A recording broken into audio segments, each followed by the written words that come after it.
Et arrivé là-bas, j'ai commencé à voir des choses étranges.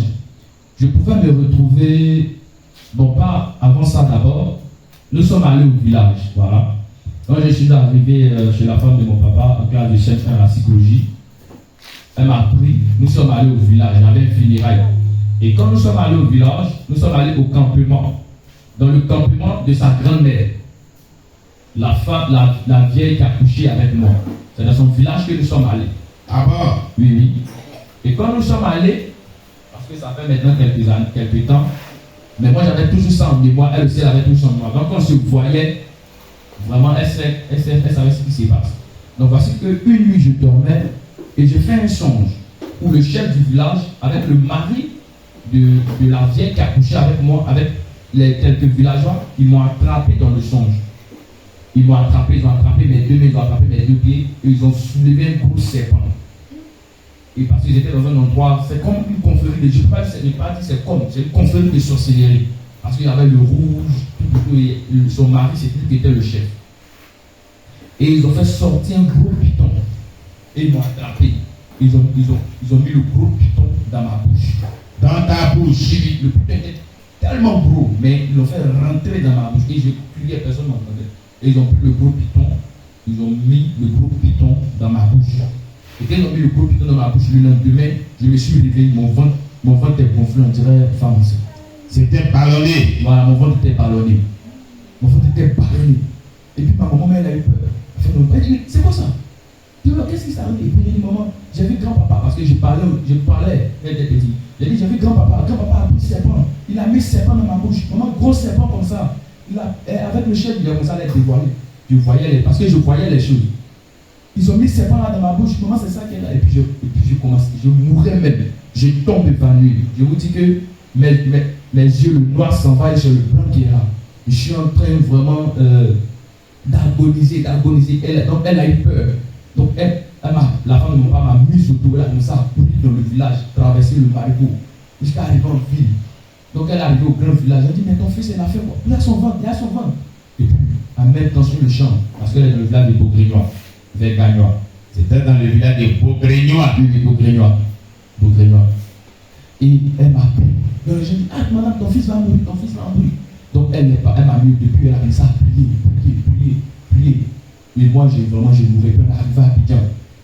Et quand on est arrivé à Abidjan, elle a commencé à prier. C'est une onction là. Elle a prié dessus, puis elle a mis dans ma bouche. Et j'ai commencé à faire vraiment la diarrhée, j'ai commencé à vomir, j'ai commencé à faire la diarrhée, j'ai commencé à vomir. Quelques jours après, quand je dors, je pouvais me retrouver dans un endroit noir. Je me retrouve dans un endroit noir, il y a à ce que j'ai un qu'on appelle au jardin. Dans un jardin, mais tout noir. Et je me retrouvais là-bas, je voyais les enfants.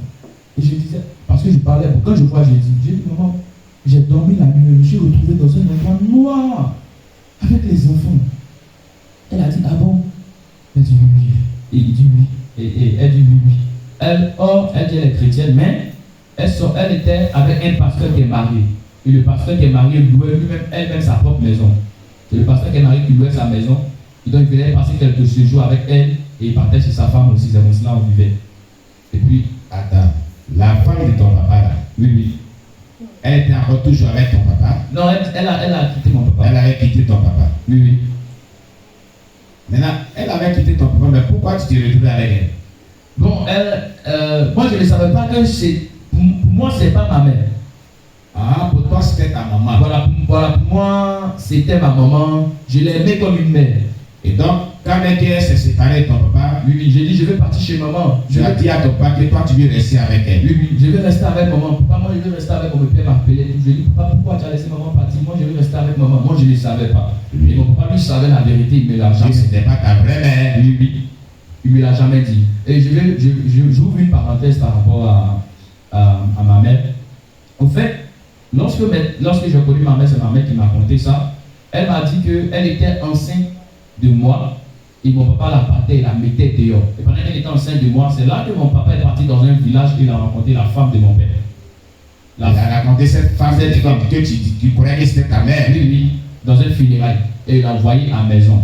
Et mon papa maltraitait ma maman. À cause d'elle.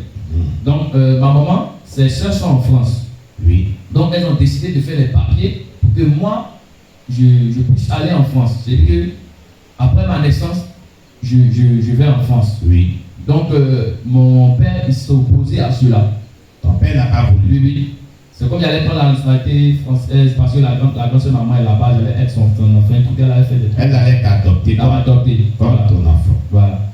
Et mon père s'est opposé à ça. Et dès lors, il a battu ma mère. Et je crois que ma mère a dit à l'âge de, je pense, bien 5 mois ou des mois, quelques mois, j'avais quelques mois. Et mon père m'a arraché. Il m'a arraché dans les mains de ma mère. Tout petit, à l'âge de quelques mois. Parce que ta mère avait ce projet. Oui, oui. Et c'est ce qu'elle t'a relaté, hein? Oui, oui. Et même ils ont essayé elle a fait même la prison. Pourquoi?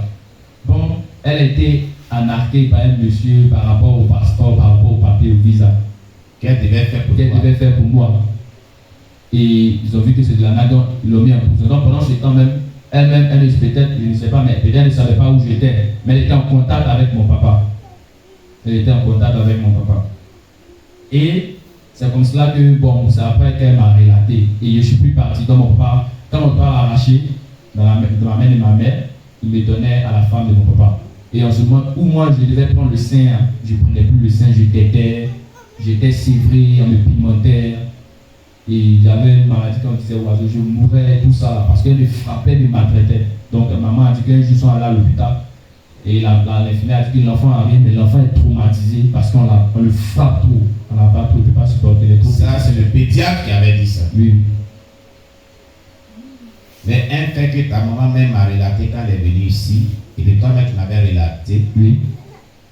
Et que ta maman était une Christianie céleste. C'est ici qu'elle s'est convertie, hein? Oui. Elle est tout petit, 8 ans, elle était dans la Christianie céleste. C'est ici qu'elle est venue ici avec les messages, les enseignements, elle a connu le Seigneur, puis elle dit, bon, moi je renonce à la Christianie céleste. Elle me l'a dit, on a prié pour elle et puis elle est répartie. Sa maman m'a dit, quand il est né, et elle était Christianie céleste, là-bas ils font des présentations des enfants. Et ils avaient vraiment une cotisation pour partir un temps, mais je ne sais pas quoi. Ils avaient une cotisation pour partir un temps. Voilà. Et elle a posé un acte. C'est-à-dire, elle a participé. Et quand elle a fait son acte, elle avait cet enfant aussi avec elle, parce qu'elle était bébé. Et ce Christiani terrestre-là, qui était le dévancier, a prophétisé sur lui. Que cet enfant que tu vois là, il sera un homme de Dieu, un grand prophète. Il va servir Dieu. Même le diable, par moment, peut voir ce que Dieu a prévu pour les serviteurs de Dieu. Amen. Alléluia. Amen. Dans la Bible, la divineresse a prophétisé si l'apôtre Jean et l'apôtre Paul et puis Jean, que ces hommes qui passent là sont des vrais hommes de Dieu et vous annoncent la voie du salut, la voie assure. Ce que cette divineresse avait dit, ce n'était pas faux. Mais l'esprit qui l'animait n'était pas l'esprit de Dieu. Alléluia. Amen. C'est ce que vous devez retenir. Gloire à Jésus-Christ. Amen. Continuez. Donc, je reviens, c'était une parenthèse, je reviens maintenant et je lui ai dit, ah maman, quand je dors, voilà ce que je vois, voilà ce que je vois. Tu vois des enfants. Je vois des enfants dans un jardin, tout est noir. Voilà. Et je les voyais, ils sont en train de s'amuser, tout est noir. Tout le temps, je me retrouve dans le noir, dans le noir, dans le noir, dans le noir, dans le noir. Et maintenant, je passe en classe de CM2, je vois que mon papa a refait sa vie avec une autre femme qui est Baoulé et qui est institutrice. Et celle qui est avec elle actuellement. Donc elle était en ce moment à Oumé. Donc elle m'a dit, ah, comme je suis institutrice, envoie ton fils à Oumé. Donc je suis allé à Oumé et j'ai fait le CM2. Le CM2, ça a marché. Le 135 points même. Et la 6e, ça marchait. Donc je suis mon père a pris une maison de 3 chambres salon pour moi à Bengourou, où j'étais moi seul dans une grande maison de 3 chambres salon. Quand tu as eu ton entrée en 6e? En 5e, j'ai eu 5e. Puis je suis passé en 5e. Quand tu passais en 5e, et tu étais à Bangourou? Non, 6e, j'étais à Oumé et je l'ai fait à Diegonofla. Voilà, Diegonofla. Oui. Et quand j'ai eu 6e, maintenant 5e, on m'a dit. Quand tu passais en 5e, il a dit bon, on va partir à Bengourou, tu vas rester à Bengourou pour faire la classe de 5e. Toi seul? Oui, oui. Mais pourquoi tu te détaches? Donc j'étais dans une grande pièce. Un enfant de 5, il était en 5e, on le met dans une grosse villa. Oui. Lui seul. Une maison de 3 chambres salon. Oui. Avec écran placement, j'avais tout à ma disposition. Avec écran placement, pour ma fille, comment ça s'appelle? Claire qui était si femme de gendarme. Qui vient ici là, on a gagné à Jésus-Christ là, qui était trésorier là. Tabitha. Elle dit écran placenta, c'est pas placement. Bon, excusez-moi. Bon, quand elle a dit placement, je me suis rappelé sa parole qu'elle disait toujours. Mais c'est pas écran placement, c'est placenta. Bon, ok. Que Dieu me pardonne. Amen. Donc là maintenant, je pense que à l'âge de 12 ans de moi, j'ai commencé à fumer. À l'âge de 12 ans, je commence maintenant à toucher à la cigarette. Ou même je commence à jouer les jeux à... Et là, c'est à Bangourou? À Bengourou. J'ai commencé à toucher à la cigarette. Je pouvais fumer 2 clopes, 3 clopes, c'était 3 tiges, jusqu'à ce que même je fume des paquets. Et je voulais tout le temps fumer. Mais comment ça a commencé? Comment premièrement tu as eu à toucher la cigarette? Bon, lorsque je me suis approché d'un jeu vidéo, j'ai commencé à jouer les jeux vidéo et je jouais maintenant les Konami parce que mon papa m'envoyait de l'argent. Pour ceux qui ne connaissent pas les Konami, c'est ce qu'on appelle le jeu hasard. Voilà, c'est un jeu hasard avec voilà, les jeux vidéo en Paris, sur différents pays. Voilà, qui vont faire le nombre de points. Voilà, on peut mettre 500, l'autre aussi met 500. Si je dis bon, Côte d'Ivoire 17 et ça sort Côte d'Ivoire 17, pour toi tu as fait 16, c'est moi je prends l'argent. Donc c'est comme cela. Et dans la salle de jeu, il y avait des fumeurs, les grandes personnes disaient ah mon petit, va appeler cigarette pour moi, faut allumer. Il dit ok, il n'y a pas de problème, je paie. Donc je partais, je prends la cigarette. J'ai dit pour dire qu'il faut allumer. Et il allume, je stille une fois, 2 fois, puis il dit bon. Jusqu'à ce que maintenant, moi-même, je rentre dans la danse. À l'âge de 12 ans. Et j'ai commencé à fumer vraiment n'importe comment. Et là, j'avais plus de respect pour tout le monde. Parce que quand j'étais à l'âge de 12 ans, oui. Un enfant de 12 ans qui a commencé à fumer la cigarette. Parce qu'il était à Bangourou livré à lui-même. Dans une maison de 3 chambres salon. Avec leur placement. Et on lui donnait une grosse somme chaque fin du mois. Un enfant de 12 ans. Et on dit on aime cet enfant comme ça. Son père disait qu'il aimait son enfant comme ça, il le mettait vraiment, il mettait toutes les conditions, on lui dit un enfant de 12 ans. Voilà, c'était cela lui apporté. Voici ce que cela lui a apporté. Vous avez vu? Continue. Et voilà. Je fumais, et j'étais à ce moment au lycée. Oui. Et au lycée, maintenant, vraiment, je commence à intégrer. Nous savons que tous dans le lycée, il y a la bande des voyous. Oui. Voilà, donc je commence à intégrer la bande des grosses têtes. Voilà, les petits voyous. Je rentre dans cette bande-là et je me fais remarquer par les censeurs, par tout le monde dans le lycée. Donc mon nom commence à prendre dans le lycée en tant qu'un petit voyou, en tant qu'un, voilà, j'ai commencé à rentrer dans la distraction, tout et tout. Et maintenant, jusqu'à ce que mon père maintenant déménage, il vient s'installer à Bengourou. Voilà, mon père vient s'installer à Bengourou avec sa famille. Et là, vraiment, c'était la merde parce que j'étais plus celui que j'étais avant. J'ai commencé maintenant à être impoli avec mes parents, je ne les respectais plus. Et là, j'ai commencé à toucher à la drogue. J'ai commencé à... Et la cigarette, il passe à la drogue. Oui. Et la cigarette, il passe à la drogue. L'enfant qui était brillant à l'école, il a commencé à faire la voyousie à l'école. Il a commencé à être un crâne brûlé au collège.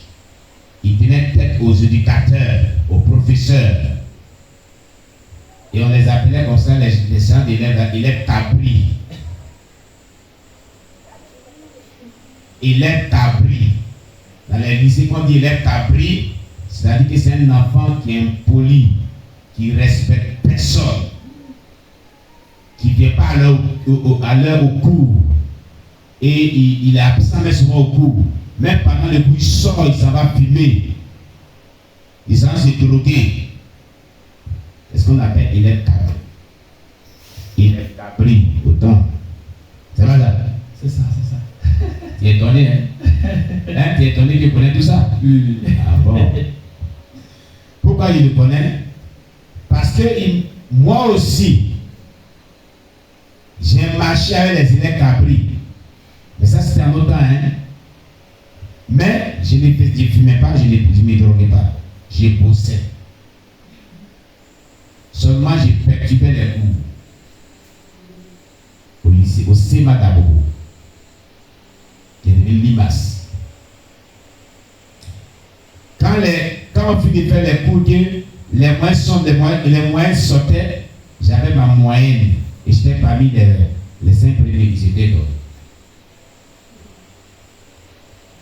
Comme maman les faisait. Et il disait, toi tu es un mauvais élève cabri. Il dit, je suis un bon élève cabri. Vous avez vu? Donc, il me rappelle cela, parce que moi, mon père était éducateur. Il m'avait mis en garde. Et s'il ne travaille pas l'école, je suis foutu. Donc, la nuit, quand les gens dorment, c'est là moi ils bossent jusqu'à matin.